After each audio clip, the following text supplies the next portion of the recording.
सबसे पहले बहुत बहुत धन्यवाद जे नेपाल जिला उद्योग वाणिज्य संघ सिरहा लाहन के आयोजन में ई लाहन एक्सपो एतेक सुंदर ढंग से भ रहल है।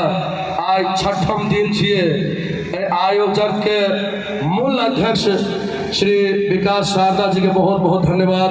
हमरा ओर से श्याम गुप्ता सर के धन्यवाद, प्रेम जी के धन्यवाद, बहुत बहुत धन्यवाद। हृदय से धन्यवाद हमारे फिरोज भैया के, फिरोज शेख के बहुत बहुत धन्यवाद। हमारे प्रणाम उपस्थित एठाम तमाम दर्शक, हमारे भाई बहन, भाई भैयारी, दीदी, माय बहन सब गोटे के हमारे प्रणाम है।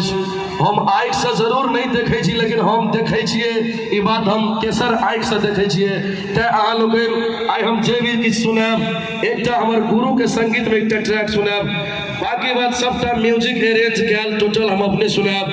और हमर भैयारी, हमर दियाद सब आयल छथि, हमर गीतकार सुरेश गुप्ता स्क्वायर जी, नारायण मधुशाला जी आयल छथि, भाई अमन, राम बाबू भैया, राजू कारगिल आयल छथि, विकास भाई, लाहन 24 के वार्ड अध्यक्ष श्री रासलाल राय जी आयल छथि, जते गोटे आयल छी सब गोटे के अहाँ सबके धन्यवाद अछि। और एक बेर एहि महोत्सव के लेल, एहि मंच के लेल अहाँ सब अपना लेल एक बेर जोरदार थपड़ी बजाबियौ प्लीज, जोरदार थपड़ी।